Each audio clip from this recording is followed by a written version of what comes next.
말씀은 고린도후서 3장 1절에서 6절까지 말씀입니다.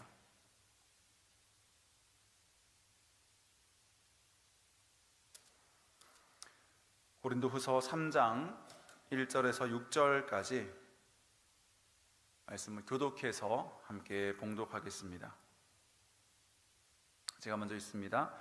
우리가 다시 자천하기를 시작하겠느냐? 우리가 어떤 사람처럼 추천서를 너희에게 붙이거나 혹은 너희에게 받거나 할 필요가 있느냐?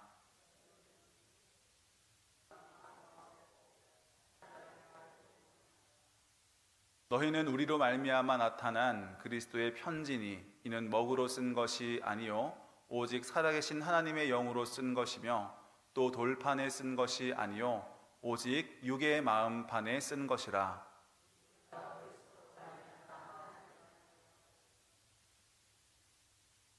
우리가 무슨 일이든지 우리에게서 난 것 같이 스스로 만족할 것이 아니니 우리의 만족은 오직 하나님으로부터 나느니라.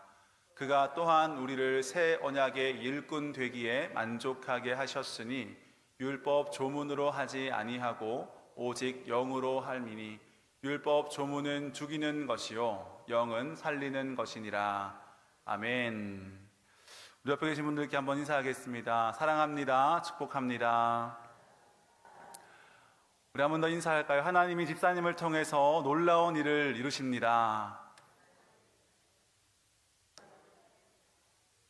아멘. 네, 오늘 말씀은 추천에 관한 내용입니다. 추천서라고 하면 저희 이제 사역자들은 혹 교회를 옮길 때 이제 존경하는 목사님 혹은 담임 목사님의 추천서를 함께 서류에 제출하세요라는 부분이 있습니다. 또 어떤 분들은 책을 쓰시는 이제 분들도 계신데 그런 분들도 내 책이 얼마나 좋은 책인지를 여러 유명한 목사님들의 추천사를 통해서 인정받기도 하고 또 사람들에게 그렇게 그 책을 추천하기도 합니다. 그래서 믿을 만한 사람의 추천이라면 그것은 매우 큰 영향력을 갖기도 하고 그 한 사람의 추천 때문에 어떠한 일이 잘 되어지기도 하고 또 어떤 일이 안 되게 되어지기도 하는 것입니다. 고대에도 마찬가지였다고 합니다. 당시 로마 시대에도 추천서라는 이 제도가 아주 활발하게 이루어졌고 그래서 수사학이 발달한 여러 이유 중 하나가 이 추천서를 아주 화려한 문필로 잘 써서 사람들에게 어떤 사람을 추천하는 그러한 일들이 많이 있었다고 합니다. 오늘 1절 말씀을 보면 우리가 다시 자천하기를 시작하겠느냐라고 시작합니다. 자천은 추천은 아니겠죠. 스스로를 추천하는 것인데 만약 자신을 추천할 사람이 없다면 스스로를 추천하기도 했다고 합니다. 내가 얼마나 뛰어난 사람인지 내가 가지고 있는 능력과 그런 것들이 얼마나 많은지를 자기소개서처럼 그렇게 추천하기도 했다고 합니다. 오늘 이 배경을 잠깐 살펴보면 이 고린도 후서는 계속해서 고린도 교회 안에 사도 바울의 사도권에 대한 시비와 또 의심 때문에 그 모든 시끄러운 것들을 잠재우고 또 교회를 바로 세워가기 위한 편지입니다. 오늘 말씀에도 이렇게 시작합니다. 우리가 다시 자천하기를 시작하겠느냐? 우리가 어떤 사람처럼 추천서를 너희에게 붙이거나 혹은 너희에게 받거나 할 필요가 있느냐라고 말씀합니다. 여기서 어떤 사람이라고 하는 것은 바울의 사도직을 의심하고 공격하는 어떤 사람들이었습니다. 그들은 권위 있는 사람들의 추천서를 가지고 다니면서 자신이 얼마나 정당성을 가지고 있는지 사람들에게 밝혔고 그렇다면 저 사도 바울도 과연 그가 사도가 맞는지 하나님의 사역자가 맞는지 한번 검증하고 확인해야 하지 않느냐라는 그러한 여론들을 교회 안에 조성함으로써 사도 바울의 사역의 어려움을 가져다 준 그런 사람이 있었다라고 합니다. 그래서 그런 상황 가운데 사도 바울은 이렇게 말합니다. 내가 다시 자천하기를 시작하겠느냐 혹은 너에게 추천서를 붙이거나 받거나 할 필요가 있겠느냐. 이 말은 내가 나 스스로를 여러분들 가운데 자천할 필요도 없고 또 누군가의 추천을 받아서 여러분들에게 나의 사도직을 변명할 필요도 없습니다 라는 그러한 뜻입니다. 그 이유가 무엇일까요? 그 이유는 바로 첫 번째는 고린도 교회는 사도 바울이 설립한 교회입니다.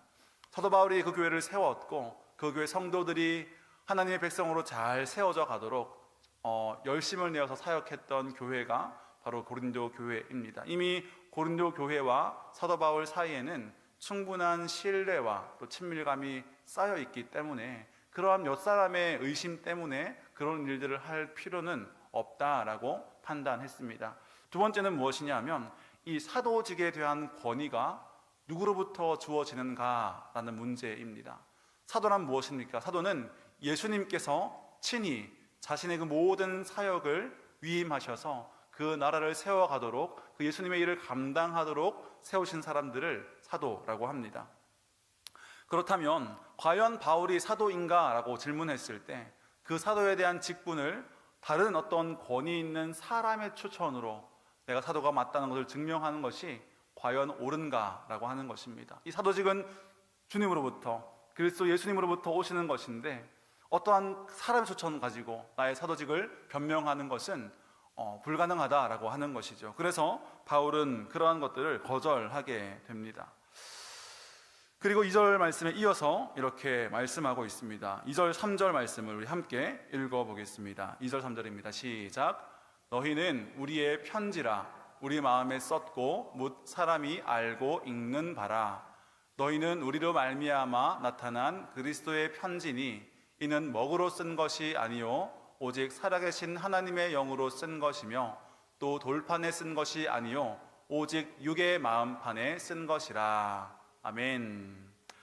사도 바울이 자신의 사도권에 대해서 스스로 다천하지도 않고 다른 권위 있는 사람의 추천을 통해서도 이것을 증명하지 아니한다라고 했을 때 사도 바울은 다른 방법을 통해서 자신이 주님의 직분을 받은 사도임을 증명합니다. 그것은 무엇이냐면 바로 2절 말씀에 너희는 우리의 편지라 라는 말씀입니다. 이 편지가 무엇이냐 하면 다시 말해서 여러분 고린도 교회의 성도 여러분들이 바로 나의 편지입니다. 다시 말하면 나의 추천서입니다 라고 하는 것이죠. 이걸 좀 풀어서 설명하면 사도라고 하는 것이 어떤 사람의 추천에 의해서 내가 사도이고 혹은 사도가 아니고가 판가름 나는 것이 아니라 사도 바울로부터 말씀을 배우고 그리스도를 따르는 삶을 배워서 변화된 그 고린도 교인의 삶을 통해서 내가 주님께 그 사명을 받은 사도임이 증명되고 드러나는 것입니다 라고 그렇게 말씀하고 있는 것입니다. 다시 말하면 곧 그들의 변화된 삶, 성령을 통해서 그 고린도가 얼마나 음란하고 어지러운 그런 도시였습니까? 하지만 그 사람들이 복음을 받아들이고 예수 그리스도를 통해서 변화된 그 삶이 바로 나의 추천서입니다 라고 그렇게 말하고 있는 것입니다. 이것은 바울이 어떤 탁월함을 나타내는 것이 아닙니다. 바울이 뛰어나서가 아니라 그저 바울을 통해서 성령께서 역사하고 계심이 나타난다고 하는 것을 설명하고 있는 것입니다. 그래서 3절 말씀은 다시 이렇게 말합니다. 너희는 그리스도의 편지인데 우리로 말미암아 나타난 그리스도의 편지입니다 라고 설명하면서 뒤에 보면 이런 말씀이 나오는데요. 먹으로 쓴 것이 아니라 살아계신 하나님의 영으로 쓴 것이며 돌판에 쓴 것이 아니요 오직 육의 마음판에 쓴 것이라 라고 말씀합니다. 출애굽기 31장 18절 말씀을 보면 이 돌판이 무엇인지에 대해서 알 수 있습니다. 출애굽 말씀을 함께 보면 함께 읽겠습니다. 시작.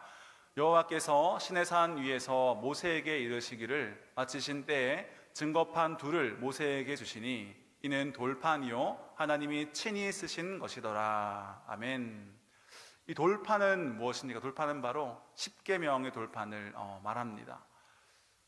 하나님께서 이스라엘 백성과 시내산에서 언약을 맺으실 때 그 돌판을 주시고 그 돌판은 친히 쓰신 것, 저 다시 말하면 손가락으로 직접 쓰셨다라는 뜻입니다.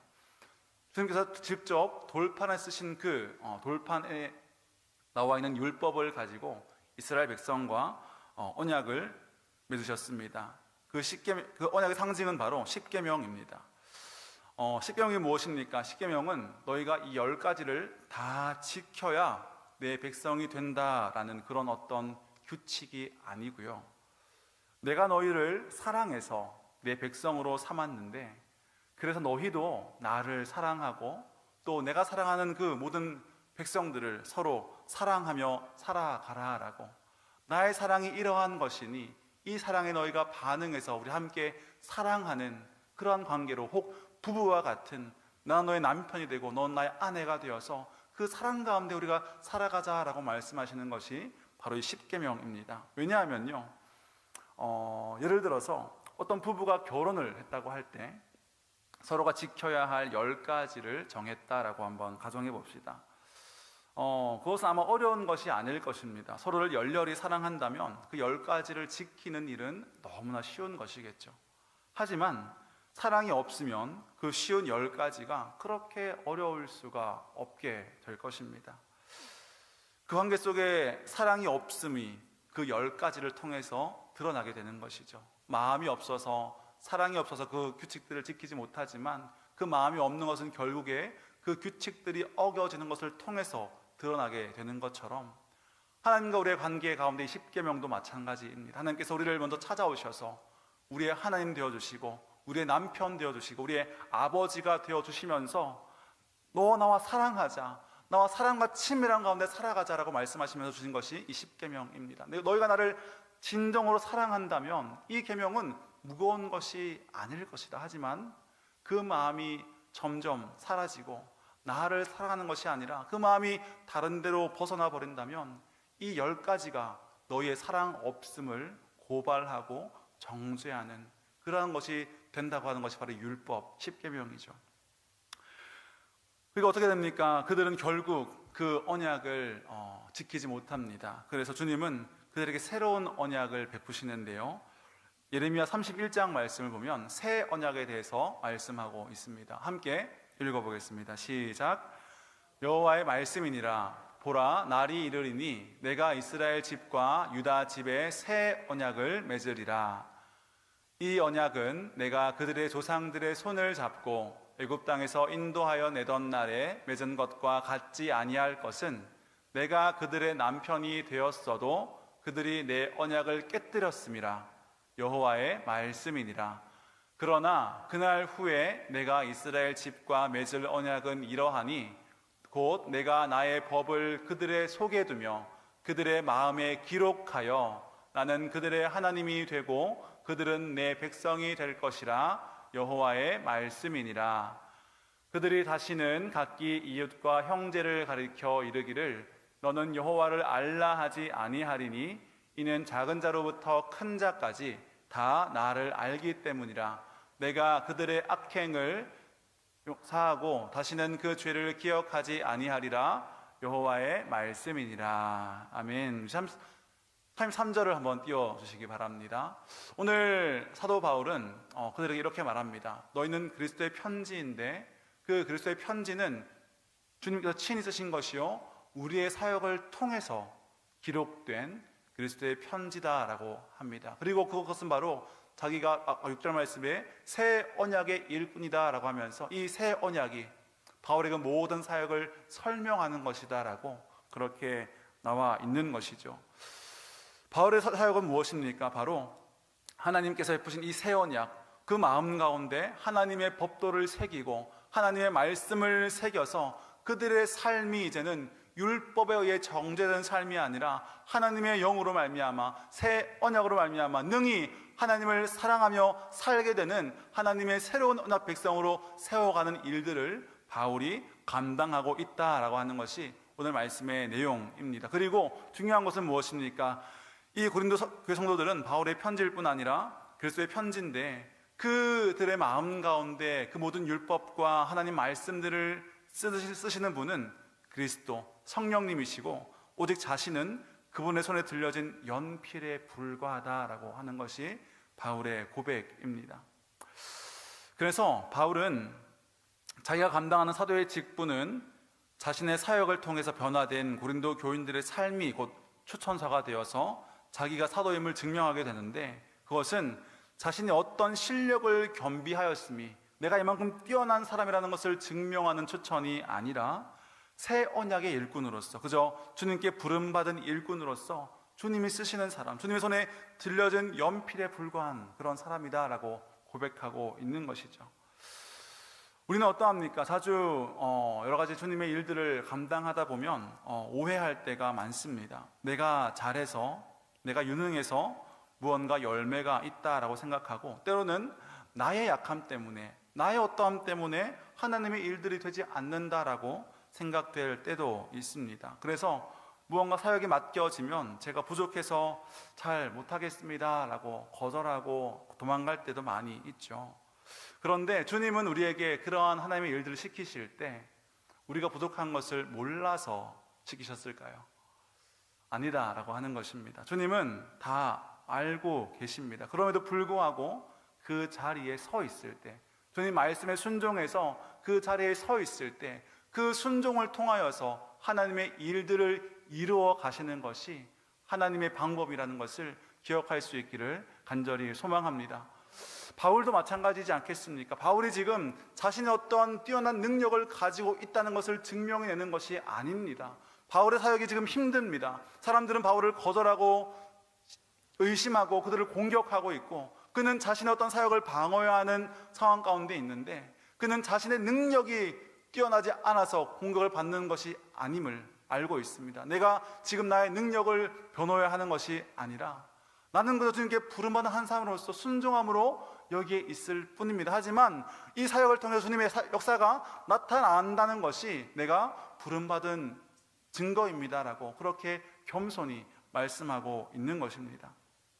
그래서 우리의 삶 가운데에도 주님 때때로 우리의 부족함과 약함에도 불구하고 어떤 일을 시키시고 또 어떤 자리에 세우실 때는 하나님이 이 시간을 통하여서, 이 일을 통하여서 어떤 놀라운 일들을 내 삶 가운데 이루실 것인지, 나를 통해서 또 어떤 하나님의 일들을 이루실 것인지를 기대하며 순종하며 나아갈 수 있는 저 여러분 될 수 있기를 간절히 소망합니다. 그래서 우리가 어떤 일을 하든지, 우리가 직분자가 되어서 또 교사로 또 임원으로 여러 가지 많은 사역들을 통해서 어떤 일을 하든지 하나님이 하신다라는 이 사실을 진실로 믿을 수 있기를 간절히 소망합니다. 성경에 누가 자신의 능력으로 하나님의 일을 감당하겠습니까? 아무도 없습니다. 모세도, 요셉도, 수많은 사사들도, 다윗과 제자들도 아무도 자기의 능력으로 감당한 사람이 없습니다. 모세를 부르실 때를 기억하시지요. 40세 혈기왕성하고 배운 것이 많은 그때가 아니라 80세가 다 되어서 그를 부르십니다. 아무것도 할 수 없을 때 그를 부르셨습니다. 오직 하나님만 의지해야 할 그때 모세를 부르신 것입니다. 그리고 이때 타고 있는 떨기나무의 환상을 보여주시죠. 떨기나무가 있는데 불이 붙었고 그것이 타지 않음을 보게 됩니다. 여러분, 불이 타려면요 높은 온도가 있어야 하고 또 산소가 있어야 하고 탈 것이 필요합니다. 그런데 이 불이 활활 타고 있는데도 불구하고 나무가 타지 않는다라고 하는 것은 이 나무가 그 불에 조금도 기여함이 없다라고 하는 것이죠. 그냥 그 자리에 서서 나에게 불이 붙었네 하고 폼 잡고 있는 그게 다라고 하는 것입니다. 주님의 부르심 바로 그런 것입니다.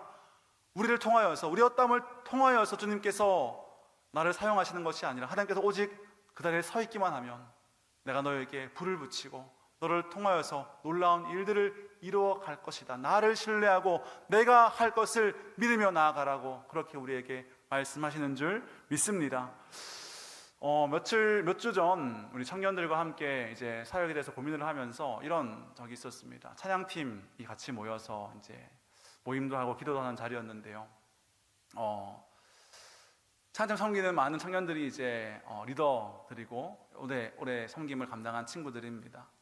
고민이 있었습니다. 뭐냐 하면 청년들이 왜 찬양을 할 때 꺼다란 빗자루처럼 가만히 있을까? 우리는 너무나 즐거운데, 예배가 너무나 즐겁고 찬양이 너무나 기쁘고 은혜로운데 왜 저기 앉아있는 친구들은 그 기쁨을 함께 누리지 못할까? 안타깝고 아쉬운 마음들이 많이 있었습니다. 그러면서 그 점점 이 이야기들이 우리의 자책으로 흘러가는 것입니다. 우리가 이런 걸 못했나? 우리가 이런 부분을 잘 못했나? 그래서 그런가?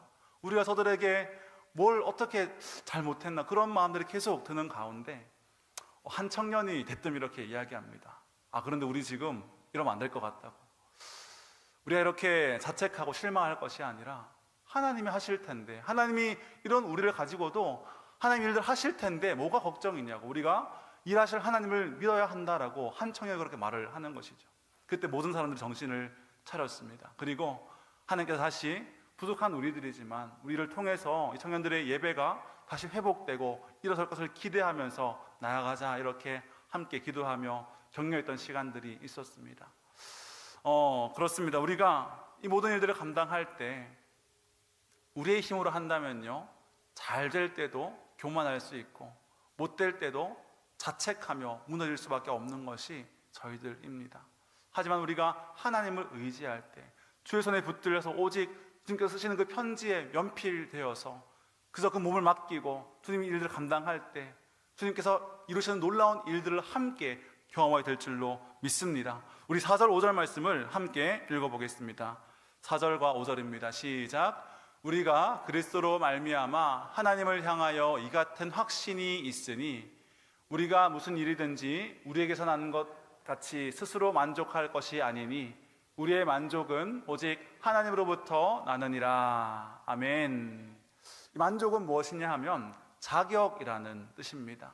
우리의 자격이 우리 스스로에서 난 것이 아니라 오직 하나님께로부터 우리의 자격이 나는 것입니다 라고 그렇게 고백하고 있는 것입니다. 이 고백이 오늘 저와 여러분들의 고백이 될 수 있기를 간절히 소망합니다. 주님, 우리를 사용하시는 것이 그 자격이 우리에게 있는 것이 아니라 오직 하나님께서 우리에게 주신 것임을 믿을 수 있기를 간절히 소망합니다. 그래서 주님께서 일하시는 그 놀라우신 일들 가운데 우리가 함께 동참하게 되는 것이죠. 6절 말씀도 함께 읽겠습니다. 6절입니다. 시작. 그가 또한 우리를 새 언약의 일꾼 되기에 만족하게 하셨으니 율법 조문으로 하지 아니하고 오직 영으로 함이니 율법 조문은 죽이는 것이요 영은 살리는 것이니라. 아멘.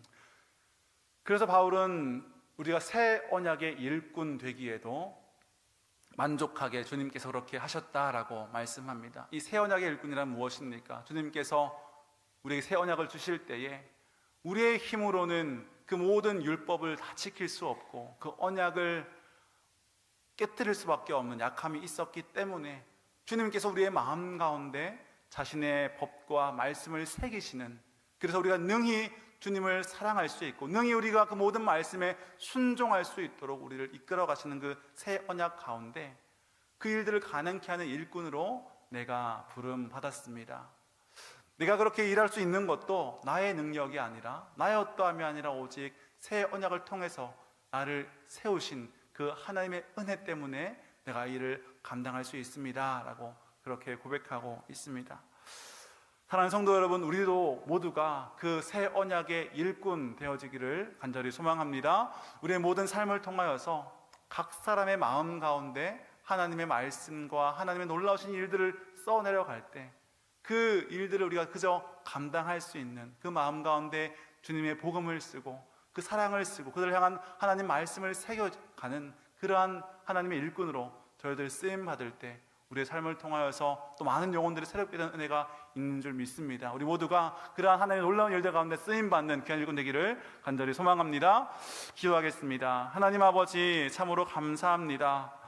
우리 각 사람을 하나님의 선한 일을 위한 일꾼으로, 새 언약의 일꾼으로 부르신 줄 믿습니다. 하나님, 우리가 그 일들을 감당할 때 우리의 약함과 우리의 허물과 우리의 부족함 때문에 늘 도망가고 자책하며 또 때로는 교만한 것이 아니라 그저 주님 손에 들린 연필 되어서 주님 일하시는 대로 우리의 몸을 맡기며 하나님의 일들이 이루어지는 것을 경험케 되는 우리의 인생 되게 하여 주시옵소서. 하나님께서 이루시고 하나님은 하신다는 것을 늘 믿으며 나아가는 저희들 되게 하여 주시옵소서. 예수님의 이름으로 기도드립니다.